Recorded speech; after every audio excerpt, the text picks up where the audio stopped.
Hi everyone and welcome back to the Canvas Chat. Here we celebrate the art of pro wrestling. It's painting brushstrokes with body slams and we absolutely love it. Here we are for our Wrestlemania reaction video. My name's Martin. I'm joined by my co-host. It's me, it's Bobby. What a show! Yeah, so WrestleMania, it's our reactions. We're very much doing this straight off the back. I have just literally woken up about 45 minutes ago. I overslept because I think I went to bed at 5 o'clock in the morning because I made the mistake of watching the press conference. Yeah, I mean, I said to you before we started recording, I probably could have stayed up to watch it. I was buzzing. Like, usually after a pay-per-view, when you come to the main event, your eyes start to droop, head Yeah. starts to drop. I was wide awake. I was laying in bed, eyes wide open. What a show! Right, okay, so we better get into WrestleMania Night 1. So it was a bit of a sort of different way that they started WrestleMania, wasn't it? Because I was like, oh, there's no national anthem, but they, Yeah, they changed it up. yeah. I mean, yeah, there was a national anthem. Also, no pyro to open the Lincoln Financial Field, home of the Philadelphia Eagles. I don't think it's a stadium. It's not quite like a bowl stadium. So, I mean, we'll get into it, but there was, after night one, were some murmurs that the crowd was quite flat. It was pretty quiet. And I've seen people on like Twitter and TikTok saying that uh, being there, it was loud, but Yeah. because it's such an open space, the sound just goes up and Hmm. out. It was a larger stadium going outwards, so I feel like maybe there wasn't the opportunity for them sort of fireworks. But it didn't need it. It didn't need it. It was still a great show. Yeah, so they played like the hype package, and then we had the national anthem, and then, well, your guy came out, Triple H, walking through the set. Obviously, quick mention about the set: it was the huge X and the huge L that were on the stage, and the green. So I've tried to go for the green here. This was Bobby's suggestion in the back, and a lot of people had green in their attire. I noticed as Yeah, we went through the yeah. show. I really liked the station. I thought it was. I liked the big XL. It made it feel grand. It made it feel superior. And I mean, and what an opening match to open it. I mean, we'll get into it. Yeah. Rhea Ripley, she defends and defeats Becky Lynch, defends her title. They got a decent time, 17 minutes. 17 minutes, 5 seconds. A great match. The entrances were really cool. Becky Lynch had like portions of her book. Nice way to get the book plug in there, but it also helped out with the entrance. And on her attire, she had pages of the book and stuff like that. Rhea Ripley, she had her, oh, it was like her favourite band, wasn't it, from since she was a Yeah, teen? The band was called Motionless in White. well, I did read actually on Twitter quite recently that, knowing going into this match and commentary did mention it about Becky not being well. And I've also seen on Twitter quite a few different wrestling pages that Rhea Ripley was actually had a panic attack Oh, really? before the match. Yeah, for her to go out and still put on that show, hats off. I actually felt, even though it was 17 minutes, I felt like it flew by the opening match, and Yeah. and they got decent time, but I felt like it flew by. And I don't know about you, but I felt like Rhea dominated. But yeah, there's a lot of back and forth. I mean, one of my moments where I was like, whoa, was when, especially after knowing that Becky had been unwell, the bit where this disarmer was turned into like got her on her shoulders, and then they flipped over the rope still while they were on the shoulders, and then she just dropped Becky onto the floor, and oh, the thud! I just thought that must have taken the wind out of her. Rhea picks up the win, she retains her title, and I think we both said at the time, is that Becky gone for a little bit? I know it does seem like something's gonna switch or change or be slightly different, because obviously they did the shot of Becky in the corner where she was just like a bit distraught and she didn't really know what to do. Again, Mania started really strong. The six-pack tag team ladder. Yeah. I'm not going to mention all the teams again. What I will say is that I watched, which I was hoping to do before we started recording, but I slept in. I watched the entirety of Night One again the next day, because I think it's Oh, always really? nice to watch like with fresh eyes, because obviously we're watching it at quite a late time, so like you Yeah. sort of pick up on things and you can sort of see whether it was the same as when you watched it the first time. And I must say that this ladder match I actually enjoyed more the second time. Separated both Raw and SmackDown tag titles up in the air. And then it sort of made everyone go, splitting the titles. Got A-Town Down Under, Yeah. I should say, as the SmackDown tag team champions, and then we've got the Awesome Truth as the Raw tag team champions. And I'm so glad that they gave. I will say, shocked about A-Town Down Under. I know. We sent messages to each other. That's our predictions out the window. I love this moment where they got the titles, then Grayson Waller was still on the ladder, and then he ended up getting powerbombed, but he was still clutching the SmackDown title, and he got powerbombed through the ladder, which looked nasty. I mean, there was a bit of a scary moment in this, because like they were doing so many moves off this ladder. I don't know what it was with the sort of objects during this WrestleMania. They weren't playing ball, but the ladder kept sort of buckling. And then there was one moment, it involved the New Day, where I think we saw it really start to buckle. And then the ref was trying to get the attention of Damian Priest. She shouted out, she said, "Priest, don't use that ladder, get a new one." But Miz, I mean, risked quite a lot by going up there. And I think that, because of the ladder buckling, just affected that spot a little bit where it was meant to be a choke slam off the top. Yeah. I thought there was a really great moment with the double backflip for the New Cat Republic, Pete Dunne and Tyler Bate, on the outside. And Pete landed on his feet, which was unbelievable. Bate with the airplane spin, where he was holding Finn, and then Finn was holding a ladder. It was great. Yeah, I mean, I did feel a little bit sorry for them to start with, because when they came out, they had DIY's. Tron going as they came out, and I think Michael Cole made a joke about it and was like, "Well, there's so many of them, so you know." Yeah, I think Corey Graves had said maybe the production crew's hands had frozen, because there was a lot of mention. We haven't said this, but there was a lot of mention about the weather. The end of this match, Tommaso Ciampa delivering. I always forget what is it. I can't remember what his finishing move is, but it's like a version of the Celtic Cross, isn't it? And he did that onto Tyler Bate. Tyler Bate. That was a huge height. So then, after that, you get Damian Priest. He's going up the ladder, but then R-Truth appears because he's John Cena's biggest fan. He's watched him since he was a child. He's we forgot to mention he did a hot tag as well in the match, because obviously that fits in R-Truth not realising what kind of match he's in. Yeah, he did a hot tag. He tried to pin, I think it was Priest. I can't quite remember who it was. He tried to pin somebody. Yeah. I think then he AA's Priest out of the ring. And then he took quite a while to climb. So I thought, something's going to happen. Hey. But he managed to retrieve the titles. So we've got Awesome Truth. They've got their titles, and we've got A-Town Down Under. And I think soon we've got the WWE draft coming as well. So so we've got now a Raw and a SmackDown. The whole landscape did change with this WrestleMania, and you could really feel, Triple H came out and said at the beginning there was a new era, which we're hearing a lot. Felt like a reset. Absolutely. It really did. It felt like they went, hit the reset button, start again, new era, new time.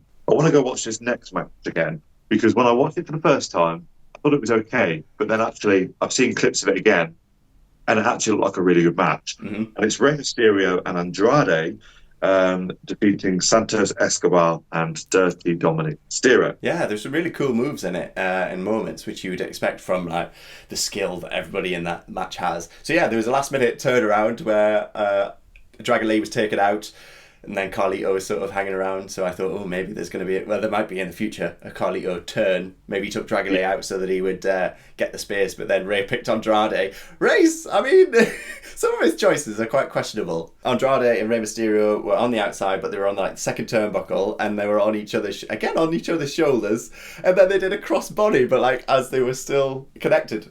I think the ending was a bit lost on us because we weren't fully aware of who the individuals were, because we're not sort of strict followers of American football. So I think that was the only thing that sort of because it was a really good match, I thought. And another move that I love seeing Escobar do, that he does a Hurricane Rana, but it's where they're both standing. It's a very scary spot, but where they're both standing on the top rope. Dominic goes out to get a chair, and then he's stopped by two very large men. Yes. And initially, I had the same thought, though. Initially, because they're wearing black vests, but no, it was like a t-shirt with the arms cut out, and I was like, the tag team that used to have that was the APA. And then when I first saw the first one come out, I thought, JBL? Travis Kelce, Jason partner of, Kelsey. apologies, Jason Kelce. Yeah. Oh, so Jason Kelce. So is he the brother of Travis Kelce? Yes. And Travis Kelce is the one that goes out with Taylor Swift? Yes. Yeah. I believe that is correct. Yeah. And then the So, other one was Lane Johnson. and they pick up the win. Yeah. And I think this will still continue. I still think this isn't a rivalry that's over. I think this rivalry will probably still continue. Just to mention as well, that match got 11 minutes 5 seconds, right? Oh. And the next match got exactly the same, 11 minutes 5 seconds. And that was Jey Uso defeating Jimmy Uso, brother versus brother. This is a tough one. And like we want to try and stay on the positive side on the Canvas Chat. That's what we always try and sort of stick to, I would say. Yeah. But this, I would say, like the promo package, we said that we were a bit disappointed in the build, but the promo package would help that and lift it, and it did. Mm. It was a very good promo package, and I was excited as they came out. But then it's something of it just, well, I'll say personally, it didn't quite click. It started off quite well, I thought, because Jay jumps out straight away and gets on Jimmy. I felt like it was a little bit silly. It was like Super Kick City, not Suplex City, Super Kick City. Super Kick after Super Kick, and it just felt, I felt like it made the Super Kick not mean anything. There was about 19 super kicks. Don't get me wrong, the yeet thing and the crowd, amazing. Love that. And the back and forth, yeet, no yeet, yeet, no yeet, great. Yeah. But apart from that, it was just flat.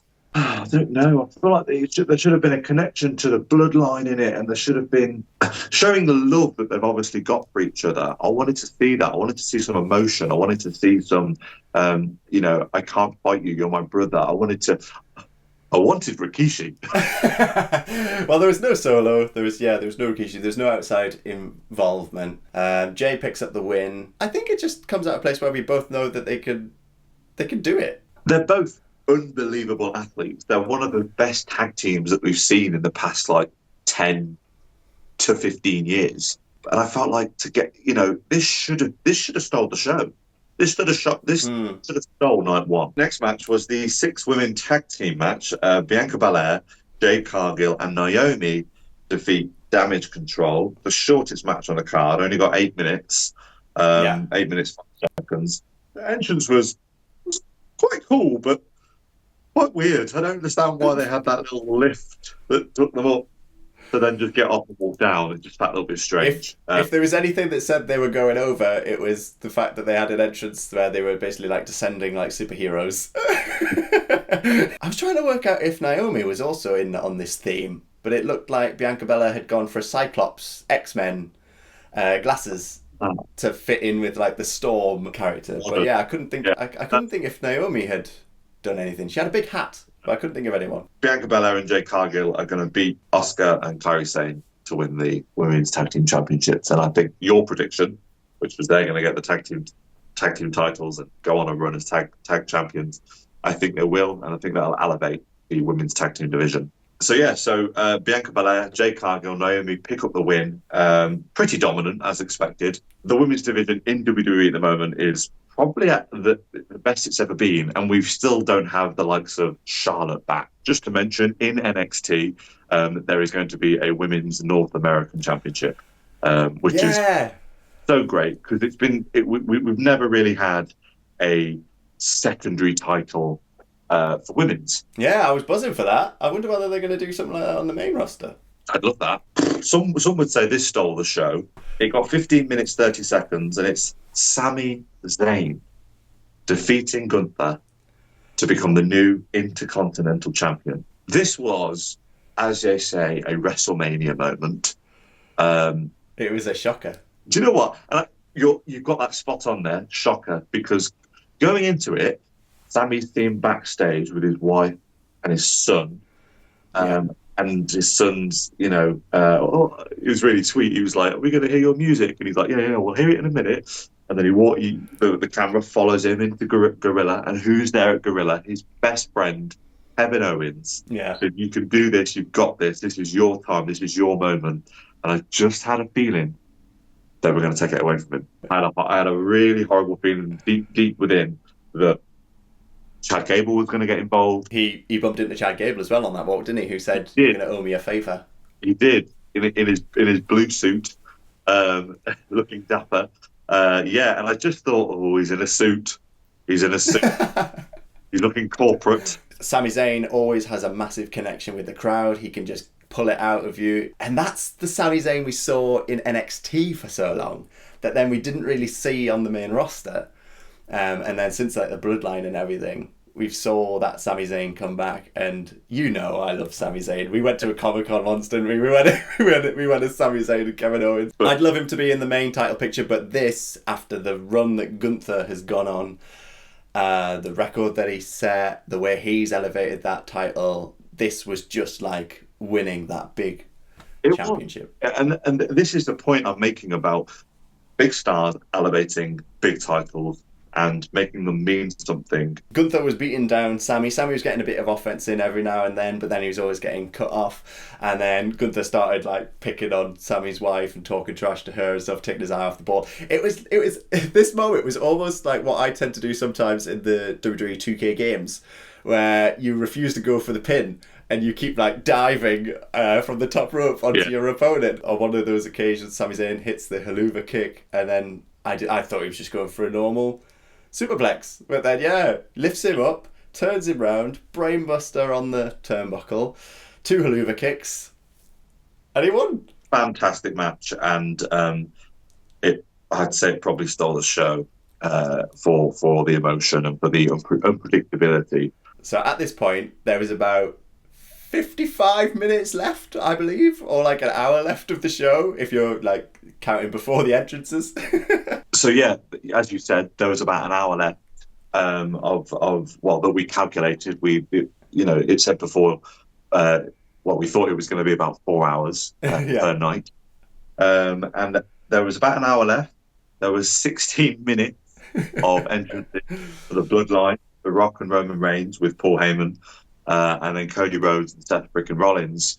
So that's 16 minutes. That leaves 44 minutes. Something like that, yeah. The final match was 44 minutes and 35 seconds. So it was clockwork. Not bad for a return to the ring after so long. The Rock's entrance, I will say, was phenomenal. I loved the whole game aspect of like it was loaded up for the final boss. And The Rock is 51 years old, and he looks in like incredible shape. He looks amazing. Yeah. I'm representing. I think he did a great job over this WrestleMania weekend. So I'm rocking a vintage Brahma Bull shirt. I thought this was really, really great match. The Bloodline, as predicted and as everyone predicted, they defeat Cody Rhodes and Seth freaking Rollins. It was a tale of like normal tag match, brawl on the outside. If you count, I'm going to fire you. To the ref, back in the ring for a normal tag, and then turned into like a tornado tag.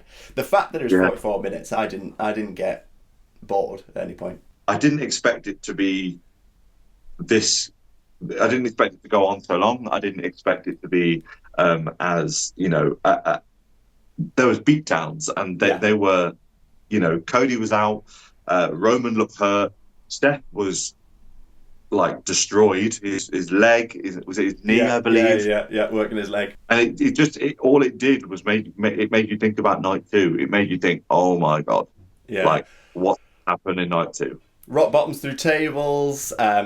Cody Rhodes, every time he tries to go for more than one crossroads, you know something's gonna happen. The ending where that slap with the weight belt, you could just hear it, and like the sell from Cody was fantastic.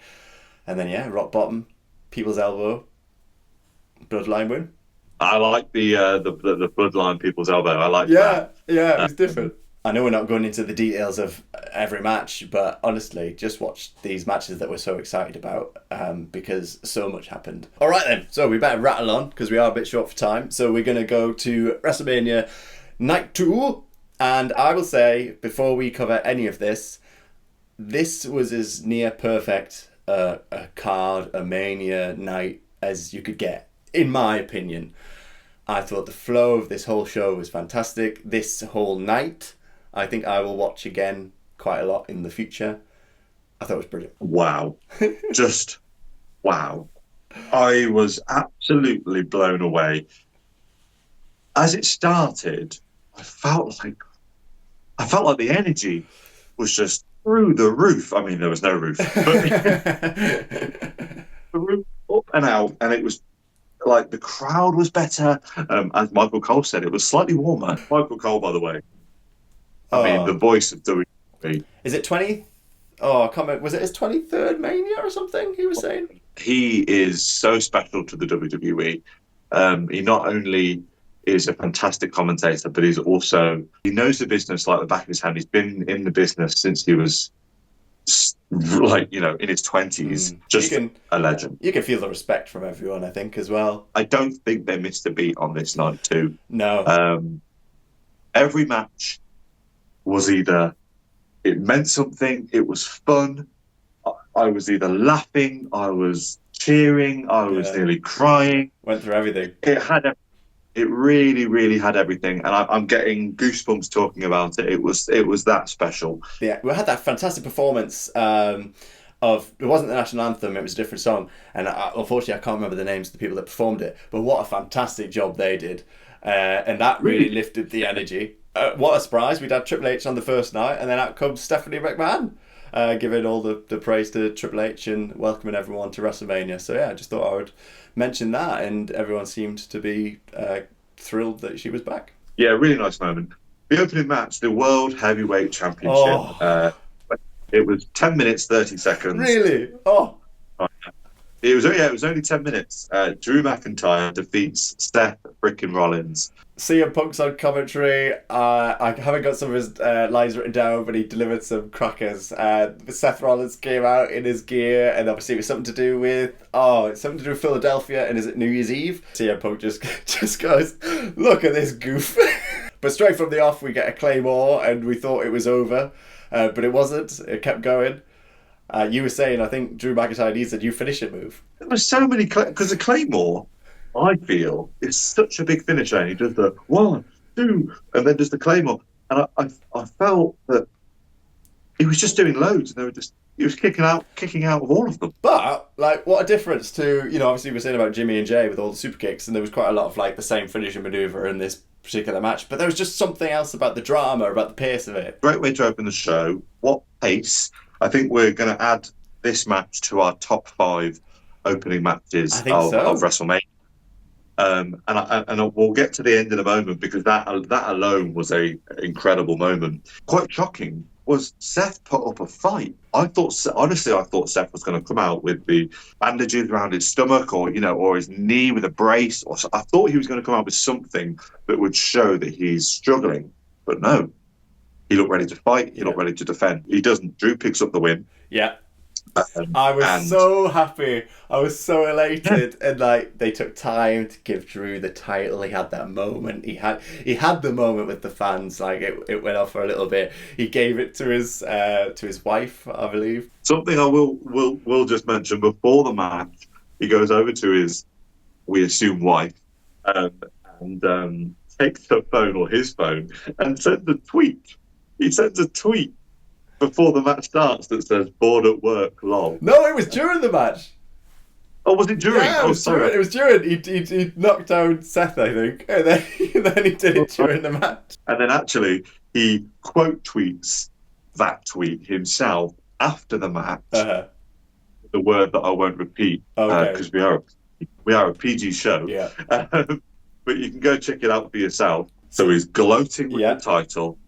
He goes over to CM Punk. He tells the cameraman, "Come here. I want this picture framed. Get a good shot of this." Yeah. He stood with CM Punk. CM Punk's there with his brace on his arm, thinking, well, Punk can't fight back, so he's just gonna take this, gonna sit and take this. He swipes Drew's legs from underneath him, rips off the arm brace, hits him with it, takes him out, and then Damian Priest of the Judgment Day, running down, his music hits, cashes in his money in the bank, and he is now the new World Heavyweight Champion. It was all the little moments. It was the facial expressions from Punk that he adds so much. Like when Damien Priest's music went off and then the camera just like panned round to his face and he just had this smirk on his face. And then he just sat on the announce desk and watched it all happen. And then after, when Drew got beat, he's just sitting, clapping, saying, perfect, this is perfect. Oh, so good. Going into it, I did think that Priest was going to have, my prediction was that Priest was going to be involved in this somehow, whether it's a cash-in. But then when Drew won, I thought, no, he's not going to be cashing in. And there's been so many memes of, like, from the night Seth was out, we hurt his knee, and there were so many memes and gifs of, like, people asleep, and it's just Priest in the back, just asleep. When Drew won, he wasn't hurt. There was nothing wrong with him. He would have been, if Priest had come out then, he would have been able to, like, defend it, no problem. It lingered. It was that thing, you know, that thing that happened in NXT so much, where you thought, like, the end of the show would come on and you'd think that was it, and then like you've got the thing with the little thing in the corner that says like all rights, the copyright thing comes up, and like the biggest one for me was Johnny Gargano and Tommaso Ciampa, where that beatdown happened. But it was almost that sort of aspect. You expected it to like fade out at any point where he's like talking to his wife or something, and they did such an amazing job with Punk. You thought he could do no physicality whatsoever. But what a way to open night 2. That moment was so impactful and so shocking that, like, it was like the audience went on a high, and they thought, let's hope the next match the energy doesn't drop. Yeah. And it didn't. It's the 6-man tag team Philadelphia Street Fight. Bobby Lashley and the Street Profits with B-Fab defeats the Final Testament, Karrion Kross, Akon and Rezar, with Scarlett and Paul Ellering. I absolutely love this because, like, start with, Snoop Dogg comes out. He's on commentary. And initially, we were like, Snoop Dogg's always at WrestleMania. He's obviously such a fan. And initially, I was like, oh, God, okay, fine. But actually, hilarious on commentary. Samantha Irvin, who, by the way, GOAT. Yeah. Unbelievable. She says, the special guest referee for this match, Hall of Famer, Bubba Ray Dudley. Yeah. Perfect. Philadelphia, ECW, perfect match. I think he had a blast doing it as well. This again, I was just messaging you saying it's just been so much fun so far. Yeah. And it was. You got the bit where Bubba ended up like he got taunted, so he put the glasses on. He like transformed, and then he was helping out the Street Profits. You said Triple H has been playing 2K24. Special referee. It was chaos, but I think Bubba added to it. I think Snoop on commentary was hilarious. There was a point where I think it was Scarlett and B-Fab had an altercation. Yeah. And Snoop Dogg was like, watch your back, baby girl.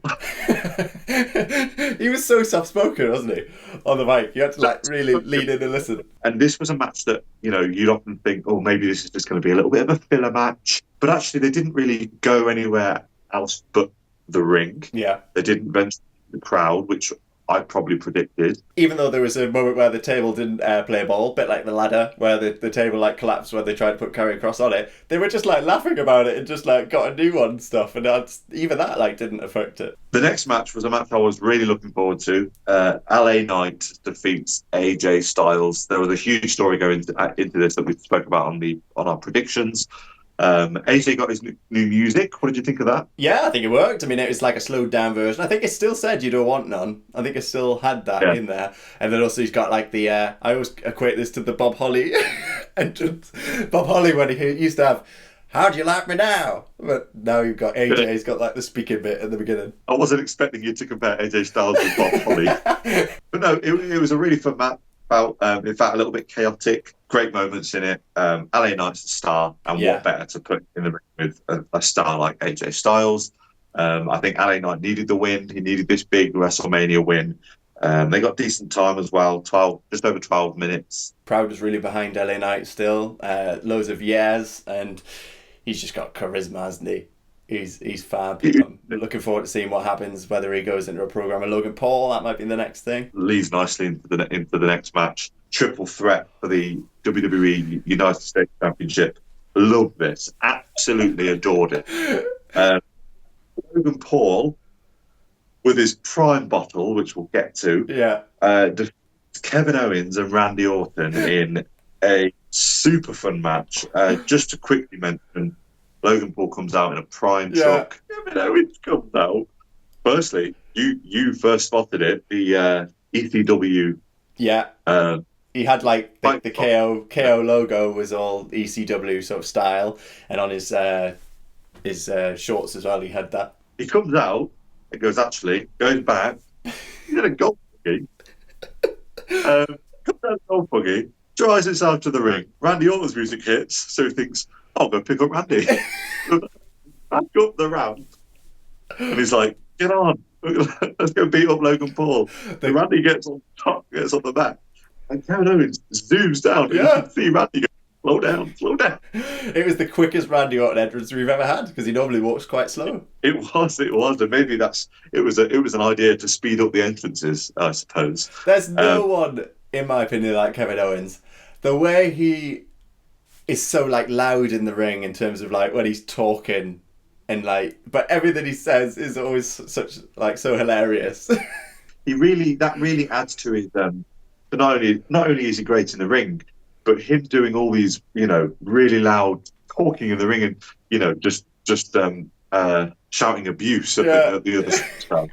It just adds to his character. The bit where they're doing the back suplexes onto the table with Logan, and then KO's like, all right, can I have a go? And then he does it, and then Randy's like, nah, it was all right, but I think you need to get a bit more height. And then Randy does another one, KO's like, oh yeah, I see what you mean now. Kevin Owens and Randy Orton, they're like they're teaming up against Logan Paul, and then there's a point where they need to pin Logan, and then they're both together like, oh yeah, this is a triple threat. Yeah, are we doing this now? And then Orton goes for the RKO, but then pushes him off, and then Orton does this like, sorry. And there was a moment where the ref was pulled out from the ring by the prime bottle, and everyone thought it was going to be KSI. Yeah. But no, it's the YouTuber Speed, who's a really popular YouTuber and streamer. He booted him. The prime lid went off his head, and then Randy pulls the suit off him, drags him onto the table, barks at him, hits him with the RKO onto the table. Logan Paul pins Kevin Owens from that big splash that he does. Oh, beautiful. Just got to mention the beautiful RKO from a pop-up powerbomb. Randy Orton goes up, and as he comes down, turns it into an RKO. I think it was correct decision to keep the title on Logan. Yep. Because he's doing great work. He really is. He's only been in the business 5 minutes. The penultimate match, Bayley defeats Io Sky to become the new WWE Women's Champion. This was great. I thought, is this live from London? Because there was the hey Bayley. Ooh. And then you could see that she smiled at one point, because I don't think she was expected to hear that. And it's been so long since she's had that sort of reaction from an audience. Absolutely. And of course, the WrestleMania crowd will be a crowd from all over the world. So there's probably a lot of Brits over there that maybe it would have started it, or European fans that would have started it. Lovely build to this match. I thought it was done really well. It was very different to the other women's match that we'd had for the other title. It started off with technical sort of stuff, and then really built up to crescendo at the end. A really big crescendo, and I think the crowd really got behind it. And I think to start with, the crowd were pretty quiet to start with, and then it just built, and you could see the crowd were on their feet for Bayley. Yeah, wasn't there a shot where they like panned out and they were just all going mad? They were all on their feet, and well deserved for Bayley. It's actually quite shocking that Bayley hasn't had a big title win at WrestleMania yet, and she's been in the business for so long. She's the first ever women's Grand Slam champion. She was. That's correct. Yeah. Bayley, new WWE Women's Champion. I think she had a new theme. No Bayley buddies. Disappointed with that. That maybe knocks it off a little bit. No. I think to go back to the Bayley buddies would be quite hard. She actually came out with these like pharaohs, like Egyptian Yes. pharaohs that like walked into the ring. And I messaged you and I said the Bailey Buddies have grown up. Second to last match, they got a decent amount of time, 14 minutes 20 seconds as well. Yeah, thoroughly deserved. Can't wait to see what she does next with it. And at this point, I was like, so many titles have changed hands that I'm worried going into this main event. I think for all this show, since the the cash-in, since Drew winning, I was on the edge of my sofa. Yep. I didn't sit back for the whole show. Me too. And as I said to you before, at this point it was like 3 a.m. I was wide awake. Bloodline rules for the undisputed WWE Universal Championship. I hope Cody changes that name. But yeah, Cody comes out. He's got his logo, but he's now got it as like a mask. He comes up. Brandy comes out. That was nice to see. Yeah, then Roman comes out. What an amazing career he has had. Going from everybody absolutely hating the fact that he was pushed down our throats as this babyface to becoming this dominant champion. He's going to go down as one of the greatest of all time. He really is. Cody Rhodes finishes the story. He defeats Roman Reigns. He is our new WWE champion. They start the match. They have a large portion of the match, which is straightforward wrestling match. It's very different to... I would say it's different because I watched the other match the other day and they paced it differently. They changed it up. And then, everything broke loose. So I can't even... What was the order of things? The solo comes out first. It's the spike on Cody. Cody, they then hit a spear on Cody with the spike at the same time. Cody kicks out. There's a huge shock. And then, as expected, John Cena. Cena's music hits, comes out, takes out Solo Sikoa, gives Roman Reigns the AA, goes outside, gives the AA to Solo Sikoa through the table, the Spanish commentary table, and then The Rock. His music comes out. The Rock looks angry, coming out. There's a face off. Cena rips his shirt off. There's a face off, and it's that whole once in a lifetime match that we had at WrestleMania 28 that we then had again at WrestleMania 29. Yeah, and it became the third time that these two went together. Cena, you can't see me, goes to hit The Rock. The Rock hits him with a rock bottom, and then it's like The Rock. Tell you what, the belt comes off. Mama Rhodes. Yeah. This bit, Sierra Hotel, India, Echo. I was like, what on earth is happening there? I thought Moxley. Yeah, that totally threw me. But I was like. And then you don't see him really because he just quickly creeps in the ring. But it's Seth and he's got the whole shield gear on. Roman Reigns gives him the Superman punch, takes him out, and then The Rock's got the belt. He's about to He's about to lay the smackdown on Cody Rhodes, and then the dead man. That I nearly fell off my sofa. Did not see that. Because a lot of us, obviously, I think a lot of us were expecting it. Maybe they did reach out to him, but maybe he just couldn't do it. But we expected the glass break and for it to be Steve Austin. But to have the gong, that's the next best thing, isn't it? Absolutely, and everyone was like, "Where's Austin? Where's Austin? Where's Austin?" Gong. What? We weren't expecting this. No one was expecting that. No one can tell me that they expected The Undertaker to come out. Yeah. It's The Rock choke slam. The lights come back up. They all disappeared. I think The Rock was on the outside, but Undertaker disappeared. Yeah. Roman, he gets the chair. The callback to the Shield at the moment that Seth hits him with a chair. He's never forgotten it, and he just can't. He takes his eye off of Cody and gives the chair to Seth. That storytelling was superb because he had the chair, Cody's right there, and he goes, no, takes out Seth. That's for hitting me all them years ago. I'm still not over it. Distracts him. He then goes over to the corner, gonna do the spear, runs at Cody. Cody hits him with a knee. Then he hits him with 3 of the crossroads. Yeah. And Michael Cole, as the ref was counting it, finish the story. I was emotional. I was. And I didn't think I would be.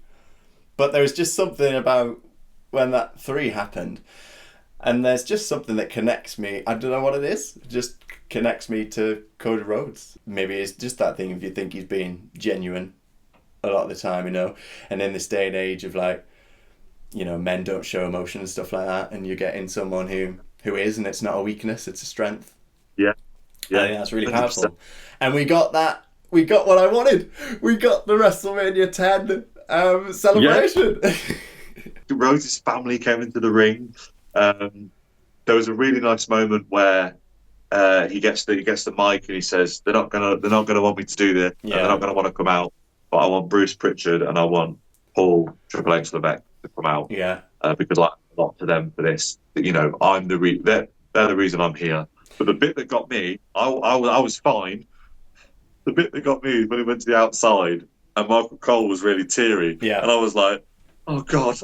When he picked up the win, Samantha Irvin could barely get her voice together, and you could hear that in her voice. That added to the emotion.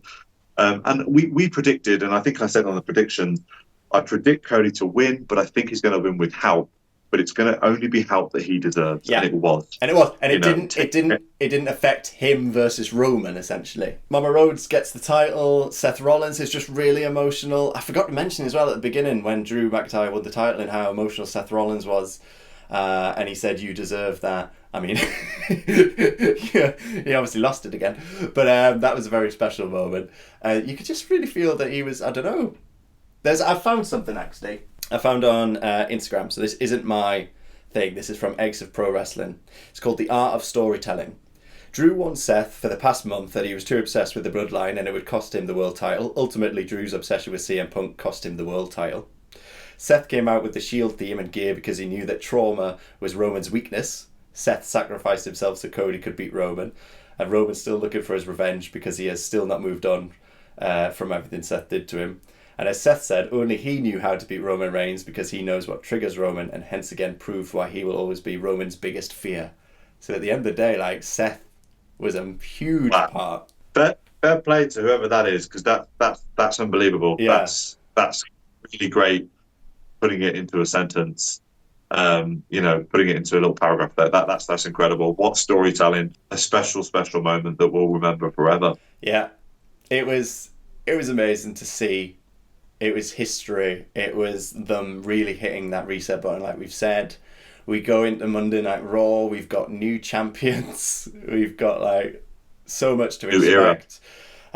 Paul Levesque, Triple H was saying that they're going to introduce a lot more sort of different stuff to the way that the show is presented as well. So like, there's just bigger things coming, it seems. So I would give night 1 7.5 out of 10. Yeah. I think I said a 7, and then you said an 8. So we'll go middle ground, 7.5. But night 2, I give that 10. I really do. I don't know how you improve it. Yeah, me too. I was gripped from beginning to end. I would give the Mania as a whole a 9. 8.5 to 9. Yeah. Stunning and entertaining. Everything we wanted and more in some places. One that will be remembered forever. And what a way to start a new era. I can't wait. I can't wait for Raw. I can't wait for SmackDown. I can't even wait for Backlash in bloody France. Well, we better end it there. I've actually got to go to work, and we've talked a lot more than I thought we were going to talk. This might be a bit of a longer episode than we thought it was going to be, but hey, it was a very special Mania. Amazing weekend of stuff. NXT as well, stand and deliver, I will say. If you've not watched that, go and watch that. That was a great show as well. But yeah, great time to be a pro wrestling fan. They kept mentioning pro wrestling. They said on commentary, pro wrestling is back. Certainly is. So, Bobby, any final thoughts? No final thoughts. I mean, all I'll say is it's a good time to be a wrestling fan. Wrestling is fun. So thank you so much for watching this edition of the Canvas Chat. We'll be back very soon with a new video. Make sure you let us know your thoughts on WrestleMania 40, if you agreed or disagreed with our viewpoints. Once again, they're just our opinions. Everybody's opinions are different, and we look forward to reading what yours were. So yeah, we're the Canvas Chat, celebrating the art of pro wrestling, painting brushstrokes with body slams, and we absolutely love it. Bye-bye. Whoa.